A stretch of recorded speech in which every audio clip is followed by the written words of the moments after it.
자, 안녕하세요. 이번 시간은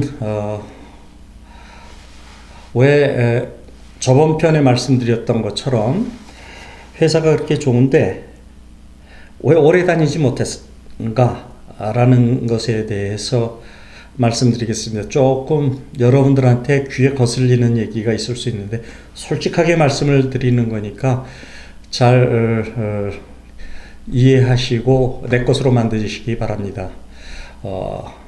좋은 약은 입에 쓰잖아요.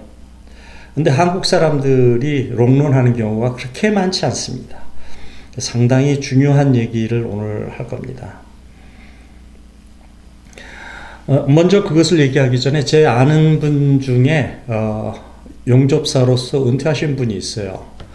그러니까 용접사의 취업 형태는 이제 두 가지가 있는데, 하나는 본인이 이제 회사를 찾아 들어가서 용접으로 일을 하는 경우가 있고, 또 하나는 유니온에 들어서 유니온에서 어느 현장으로 배치를 해주는, 그래서 이제 배치받아서 가서 그 해당 기간을 일을 하고 끝나면 다시 가는, 그러니까 유니온에서 가라는 대로 가야 하는 그런 경우가 있는데, 이 경우에는 특별한 일이 아닌 한 해당 현장에 가서 일을 할 때 특별하지 않은 한 잘 해고는 어렵습니다. 해고는 어렵고 워낙 용접 성적이 안 좋으면 바꿉니다.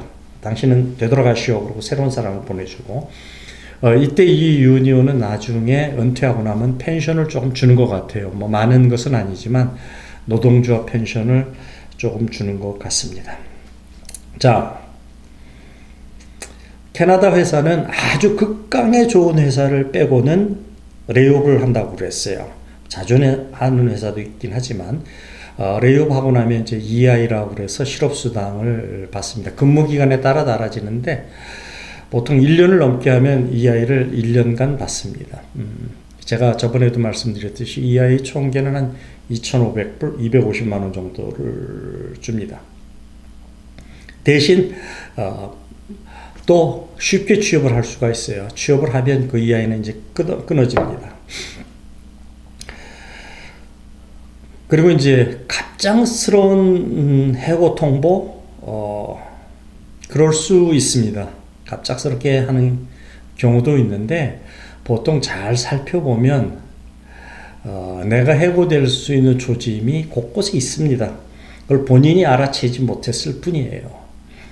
그래서 갑작스러운 해고 통보도 있을 수 있겠지만 사실은 내가 해고될 것이다 라는 것은 본인이 주위를 잘 살펴보면, 자기 위에 보스가 자기한테 하는 것을 보면 알 수가 있습니다. 또 봉급이 연말이 됐는데 인상이 안 됐어요. 그거는 이제 일종의 해고될 1순위에 올라가 있다라는 것을 뜻합니다.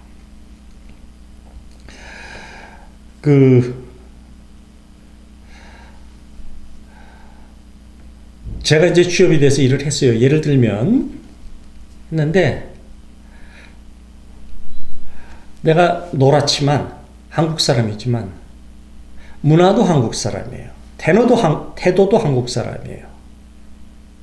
캐나다 회사에 와서 일을 하는데 모든 사고방식이나 태도가, 언행이 한국 사람이에요. 그러면 오래 가겠습니까? 오래 가지 못하죠. 예를 들면 이런 거예요.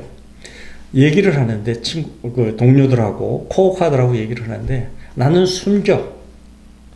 상대방 것만 알려고 들어요. 오픈마인드라고 제가 얘기를 했잖아요. 오픈마인드가 아니에요. 그 다음에 동료가 무슨 일이 있으면 내가 스스로 도와주고 협조하고 그래야 되는데 나는 내 일만 해. 그건 한국식이잖아요. 그러면 해고가 무진장 빨리 됩니다. 그러니까 본인도 변해야 되지만은 부인도 변해야 돼요. 가족이 변해야 돼요. 캐나다화 돼야 돼요. 한국식으로 여기서 살면 안 된다라는 것을 뜻해요. 어느 은연중에 한국 문화가 나타나고 한국 언행이 나타납니다. 그러면 안 돼요. 두 번째, 영어가 안 늘어. 영어 공부를 하질 않아요. 왜냐하면 집에 가서 한국말하고, 저도 그렇긴 하지만 한국말하고, 주말에는 한국 커뮤니티에 어울려서 한국말만 하고 영어 공부는 하지 않아요. 근데 캐나다 사람들은 그걸 금방 알아요. 왜냐하면 자기 모국어기 때문에 얘가 영어가 느는지 안 느는지를 알아요. 1년 전에 한 달 전 영어와 한 달 후 영어와 6개월 후 영어를 이렇게 임프루브 되는 걸 이 사람들이 안다고요. 여러분이 예를 들어서 한국에 사실 때 제3국 사람이 와서 한국말 쓰는 걸 보면 같이 이렇게 옆에서 일하면 이 사람이 한국말 늘고 있다 늘고 있지 않다를 금방 알잖아요. 마찬가지예요. 영어가 안 늘어. 발음도 그대로야. 문법도 엉터리야. 응? yes, no도 헷갈려. yes, no가 다르죠. 그렇죠? 그러면 해고 1순위예요. 영어가 안 는다는 얘기. 상당히 심각한 문제입니다. 그 다음에 두 번째로 치명적인 한국 사람의 단점. I'm sorry, thank you 이 얘기를 하질 않아요. 내가 한국 가서 놀란 게, 한국에 방문했었을 때 놀란 게, 미안합니다, 고맙습니다 이 소리를 거의 듣질 못했어요. 한 달간 가 있었는데, 그렇게 많은 데를 돌아다녔는데 그렇게 얘기하는 사람 거의 못 봤어요. 근데 여기서는 조금만 가다 부딪혀 보세요. 금방 I'm sorry, 내가 길 비켜주면 고맙습니다, thank you. 그런 게 여기 문화가 되어 있는데 그런 것을 전혀 안 해요. 참 불행한 일입니다. 여기는 오픈 마인드라 진짜 고맙다고 얘기를 하거든요. 이제 땡큐는 간단한 것에 대한 사례지만 진짜 내가 고맙다 그러면 I appreciate you. appreciate이라는 단어도 많이 씁니다. 그건 진짜 고마울 때 하는 얘기예요. 그런 것을 안 해. 그러고선 캐나다에서 살려고 해요. 참 어떻겠습니까? 그 삶이. 인도 사람이 한국 와서 사는데 인도의 관습을 벗지 못하고 있어요. 그럼 당신 그 주위에 있는 한국인이 인도 사람은 어떻게 생각할 겁니까? 그런데 더군다나 여기는 와서 여기서 살려고 하는 사람이에요. 한국에 있는 인도 사람은 몇 년 하고 돈 벌고 갈 사람이지만 여기서 와서 여기서 살 사람 아니에요. 자녀들도 여기서 대대손손 살려고 온 나라가 아니에요. 그럼 캐나다 사람이 돼야지 왜 한국의 문화를 고집합니까? 그러면 오지 말았었어야지요. 예를 들어서 싫은 소리를 한번 할까요? 제가 여러분들한테 이런 유튜브 영상을 찍는 게 무슨 목적이겠습니까? 제가 돈을 벌려고 하는 겁니까? 아니지요. 여러분들이 캐나다에서 잘 살 수 있기 위해서, 하기 위해서 제가 22년간을 산 세월, 그 다음에 여기서 은퇴를 한 사람으로서 아주 중요한 것들을 여러분들한테 알려드리고 있잖아요. 누구도 이런 얘기를 여러분들한테 안 하잖아요. 그러니까 제가 여러분한테 구독 신청을 해주세요. 그러면 물론 36분, 37분은 구독 신청해 주셨습니다. 여러분도 저한테 고마움을 표시해야 되는 거 아닌가요? 여기 지금 이 방송을 듣는 여러분들, 캐나다에 가려는 마음이 있기 때문에 제 이런 잔소리를 듣고 있는 거 아닌가요? 어떻습니까? 제가 무리한 부탁을 하는 건가요? 아니잖아요. 그런 것들이 여러분들을 계속 고집한다면 여기 와서 살기가 어려워요. 자승자박이라고 하지요. 또 캐나다 사람들이 아주 싫어하는 게 있어요. 뭐냐? 여기 와서 돈만 벌고 모국으로 돌아가려고 하는 사람. 극도로 싫어합니다. 캐나다 사람들. 왠지 아세요? 캐나다는 부가 있는데 이 부를 많은 미국 사람들이 와서 여기서 부를 가지고 되돌아간 사람들이 많아요. 실제 오늘날도 보면 부속을 하나 사러 가든지 집자재를 사러 가면 홈디포가 있어요. 로나가 있어요. 로나는 캐나다 브랜드예요. 홈디포는 미국 브랜드예요. 그래서 어느 사람들은 홈디포를 안 가는 사람들이 있어요. 로나를 먼저 가는 사람들이 있어요. 뭐 퍼센테이지는 모르지만 꽤 많은 사람들이 캐나다 브랜드를 먼저 가요. 그러다 거기 없으면 이제 미국 브랜드를 찾죠. 그런 사람들이 꽤 많아요. 그런데 은연중에 얘기하다 보면 저도 그런 질문 많이 받았어요. 너 언제 한국 가냐? 이렇게 물어봐요. 그러면 여러분은 뭐라 그럴 겁니까? 한 20년 있다가 한국 가야지. 그러면 거기서 인간관계는 단절이 됩니다. 왜냐하면 이 사람은 우리와 살 사람이 아니라 돈 벌고 한국으로 돌아갈 사람이니까. 거기서 단절이 돼요. 주의하셔야 돼요. 그런 질문이 나오면 아니 내가 왜 가냐? 나 캐나디언인데? 응? 난 캐나다 시민권자야. 난 너희들하고 같이 살 거고 우리 자녀들도 여기서 살아. 이렇게 답변을 하셔야 돼요. 그런 거 하나하나를 캐나다 사람들이 테스트를 합니다. 여러분들. 우리가 이제 유색인종이기 때문에. 그 다음에 영어를 탁 들으면 이 사람이 이민자인지 아닌지 알거든요. 네이티브 잉글리시는 다르니까. 그러면 묻는다고요. 누군가가 묻는데 거기서 답변을 잘못했다? 문제가 됩니다. 어렵죠? 캐나다화 돼야 됩니다. 캐나다화 되지 않고 여기서 살고 여기서 좋은 직장으로 내가 옮겨간다? 릴레이션이 이미 깨졌는데요. 아, 쟤는 한국인이야. 쟤는 한국 갈래야. 그러면 좋은 자리가 하나도 알려주겠습니까? 안 알려주죠. 그 다음에 설사 다른 회사에서 내가 됐다. 레퍼런스 서줄 때 뭐라고 얘기할 것 같아요? 아, 걔 뭐 괜찮은데 걔 한국 가래야. 뭐 20년 있다가 한국으로 돌아간대. 그럼 그쪽에서 뽑겠어요? 안 뽑죠? 그러니까 한국 사람이 머리 좋아요. 손기술도 좋아요. 성실해요. 장점이 있지만 거기보다 더 큰 단점이 있어요. 문화, 사고방식, 애티튜드, 매너, 비헤이비어 이런 것들이 한국화되어 있어요. 그러면 안 돼요. 그러고서 여기서 롱런하기 바란다고요? 캐나다는 그런 나라가 아니에요. 여기는 이렇게 침탈당했던 역사를 갖고 있기 때문에 그렇게 우리 캐나다라는 나라가 외국으로부터 이렇게 침탈당했던 적이 있기 때문에 그런 것에 대해서 상당히 민감한 나라예요. 또 무슨 일이 있을 때 봉사를 하지 않아요. 볼런티어링을 하지 않아요. 남을 도와주지 않아요. 그리고 뭐 점심은 여기서 싸가는데 점심에 보면 뭐 한국식으로 냄새나는 김치 이런 거 싸가요. 그러면 어울리겠습니까? 그 사람들이. 마음도 열어놓지 않아요. 마음을 열어놔야 되는데 그렇지 않아요.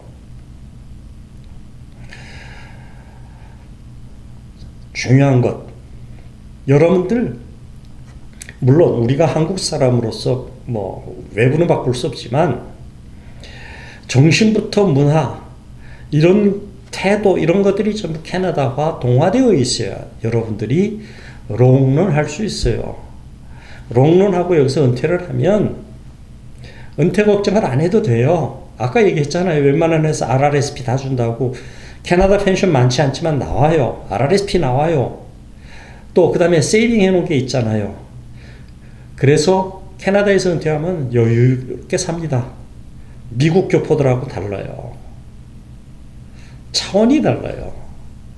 나중에 제가 이제 파이낸셜 플랜을 설명할 때가 올 텐데 그때 여러분들이 들어보면 놀랄 거예요. 제가 얘기했잖아요. 저번 시간에. 제가 한국에서 45년을 살면서 모았던 그 재산보다 캐나다에 22년 살면서 모은 재산이 한국권 한국에 있다 그랬잖아요. 투자를 해놨다 그랬잖아요. 22년간 여기에서 4만 불 들고 와서 모았던 재산이 훨씬 많아요. 이거보다. 그래서 여러분들이 캐나다에 살려고 합니까? 모든 것을 다 바꿔야 돼요. 내가 한국 사람으로서 물론 자아는 한국 사람의 자아를 갖고 있어야 됩니다. 그렇지만 언행 이런 것에 상당히 주의하셔야 되고 영어가 끊임없이 네이티브가 될 때까지 될 수는 없겠지만 임프루브 되어져야 됩니다. 그 다음에 취업하셨을 때 결정적으로 캐나다 사람이 하지 못하는 무언가를 하나 갖고 있어야 돼요. 스페셜티를 갖고 있어야 돼요. 살아남기 위해서는. 그들과 내가 똑같다. 근데 난 영어도 잘 못해. 아무리 캐나다 사람 되려고 해도 영어도 잘 못해. 그러면 이 사람을 뽑겠습니까? 이 사람을 뽑겠습니까? 그렇지 않잖아요. 근데 이 사람의 스페셜티가 있어. 캐나다 사람들이 못 따오라고. 그러면 여기서 경쟁에서 살아남을 수 있는 거죠. 스페셜티를 하나 갖고 있어야 됩니다. 그 다음에 릴레이션. 중요한 얘기죠. 그 릴레이션에 대해서 얘기해 보겠습니다. 좋은 릴레이션은 어떻게 이루어질까요? 무엇이 근간이 되어야 될까요? 상호 신뢰예요. 정직, 신뢰, 그 다음에 도덕, 에틱, 예절, 이런 것들을 근간으로 릴레이션이 쌓아지는 거예요. 그런데 우리 한국 사람, 나도 한국 사람이지만 그런 게 있나요? 상당히 적습니다. 제가 이제 몇 차례 얘기했지만 구독 좀 눌러주세요.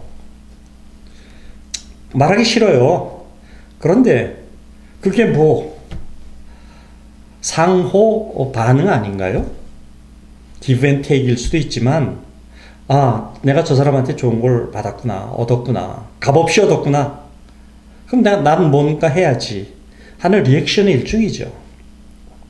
릴레이션이 이런 것을 근간으로 합니다.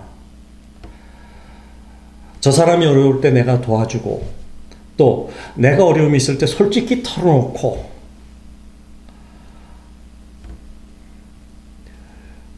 아주 중요한 얘기를 하나 할까요? 릴레이션이 얼마나 중요한데 그게 우리 아들의 장래를 좌우했던 것이 있어요. 저를 첫 직장에서 저를 뽑은 상사가 있어요. 그 사람이 이름이 데니엘 사바드입니다. 평생의 은인이에요. 저를 하여한 사람. 근데 우리 아들이 한국에서 명문고등학교를 졸업하고 졸업장을 따고 왔어요. 고등학교를 졸업하고 왔다는 얘기입니다. 왜냐하면 그 학교가 너무 아까워서 아들의 장래가 어떻게 될는지 모르지만 그래도 한국 졸업장을 갖고 있으면 나중에 한국하고 릴레이션이 있지 않을까 해서 고등학교를 졸업하고 왔어요. 졸업장을 가지고. 그래서 여기 이제 고등학교에 다시 진학을 하게 됐는데 그 같은 경우에 고등학교에서 안 받아줘요. 왜냐면 이미 고등학교를 한국에서 졸업했으니까. 그래서 제가 이제 그 교장한테 면담을 할 때 교장한테 얘기를 했어요. 왜 우리 아들이 여기서 고등학교를 다녀야 하는 이유. 왜냐면 그건 캐나다에서는 그 교육비를 들여가면서 교육을 시키는 거 아니에요. 나중에 묻더라고요. 그 사람이. 왜 네 아들을 그렇게 고등학교 졸업했는데도 불구하고 여기서 바로 대학을 가지 왜 고등학교를 넣으려고 하느냐. 그 이유를 얘기를 했어요. 솔직하게. 그랬더니 그 사람이 이렇게 듣더니 그 말이 맞거든요. 오케이. 그럼 내 직권으로 네 아들을 고등학교 입학시켜줄게. 그러니까 편입을 해준 거예요. 그래서 고등학교 편입을 했어요. 그래서 아무튼 이 고등학교를 나왔는데 고등학교 성적이 영어도 있고 해서 엑셀런트 할 수가 없잖아요. 그러면 진짜 천재죠. 그렇죠? 근데 이제 해당 기간 동안에 고등학교 성적이 아주 UA 들어갈 정도의 그렇게 탑 클래스는 되지를 못했어요. 그래서 이제 내가 걱정을 하고 내 상사한테 그 얘기를 했더니 내 상사가 나한테 하는 얘기가 자기 딸의 케이스를 나한테 얘기를 해주더라고요. 걱정하지 마. 그럴 때 여기에 그 그런 2년제 대학이 있는데 2년제 대학에 들어가서 1년 또는 2년 다니다가 성적이 뛰어나면 편입하면 돼. 그런 대학이 있대요. 몰랐죠. 내가 알 수가 없죠. 뭐 온지 1년밖에 안 된 내가. 그런데 상사가 알려주더라고요. 그래서 아들한테 야, 너 그 대학에 가라. 어느 과에 가라. 그래서 아들이 그 대학에 가서 1년간 열심히 공부를 해서 UOA에 들어갔어요. 그러니까 아들은 고등학교도 한국에서 졸업했고 명문고등학교 졸업했고 여기서도 고등학교 졸업했고 그 UOA에 들어가게 된 거예요. 그 덕분이 우리 그 내 상사, 나를 하이어한 사람과의 나와의 릴레이션을 바탕으로 그런 정보가 나왔어요. 아무도 한국 사람 아는 사람 없더라고요. 그렇게 릴레이션이 중요합니다. 신뢰를 근간으로 오픈 마인드, 아까 얘기한 그런 태도, 윤리 이런 것을 다 바탕으로 릴레이션이 형성이 되는데 한국 사람의 단점이 뭡니까? 배은망덕이라는 게 있잖아요. 고사성어로. 그런데 거기에 관련된 그 배은망덕과 관련된 한국의 속담이 전 세계에서 제일 많은 것 같아요. 그 얘기는 뭐냐? 한국 사람들이 은혜를 잘 모른다는 거죠. 릴레이션을 잘 쌓지 못한다는 것을 뜻합니다. 예를 몇 개를 들어볼까요? 개구리 올챙이죠. 생각 못한다. 그렇죠? 자기가 도움을 받을 때 자기가 잘 살고 나면 이때는 몰라요. 그 다음에 또 속담에 닮은 삼키고 쓰면 뱉는다. 물에 빠진 놈 건져내니 내 보따리 내놓으라고 한다. 믿는 도끼에 발등 찍힌다. 벼르기도 낯짝이 있다. 은혜를 원수로 갚는다. 고양이 덕과 마누라 덕은 알지 못한다. 사람을 구하면 양분을 얻고 짐승을 구하면 은혜를 안다.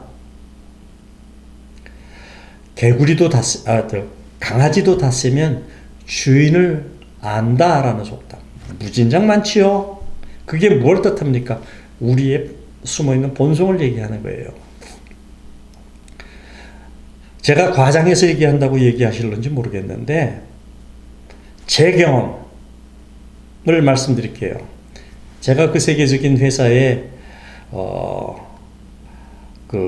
캘거리에서 취업을 했다고 그랬죠.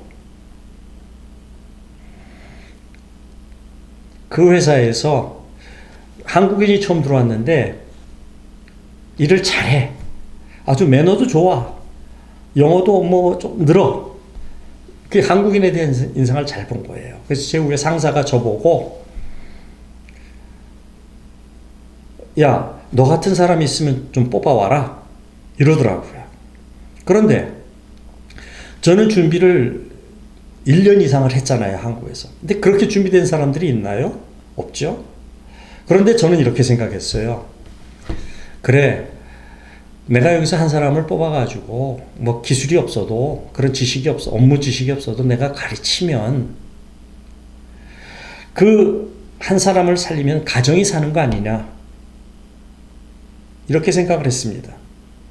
아마 이것을 볼 수도 있을 거예요. 봐도 좋아요. 사실이니까.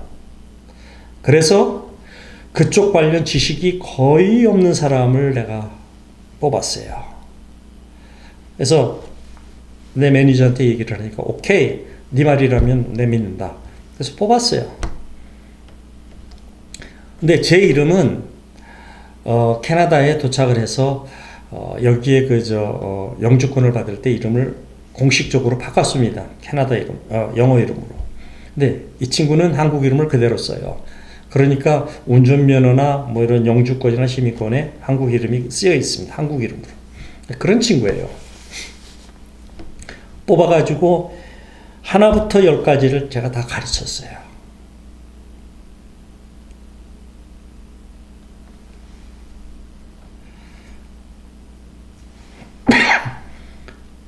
근데 어떻게 된지 아십니까? 아까 얘기한 그런 것을 제가 당했어요. 한 사람뿐만이 아니에요. 몇 사람을 그렇게 뽑았어요. 몇 사람의 한국인을 살려줬어요.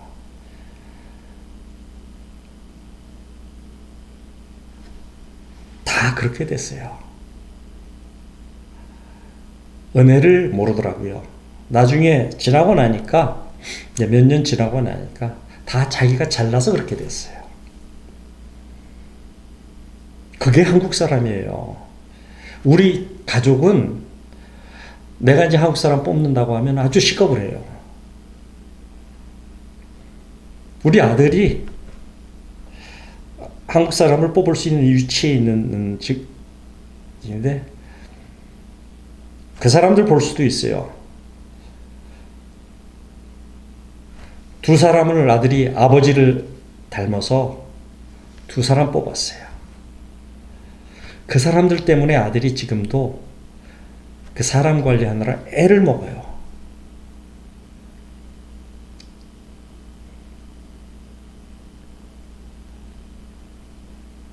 그것도 사람 취업하기가 무진장 어렵다는,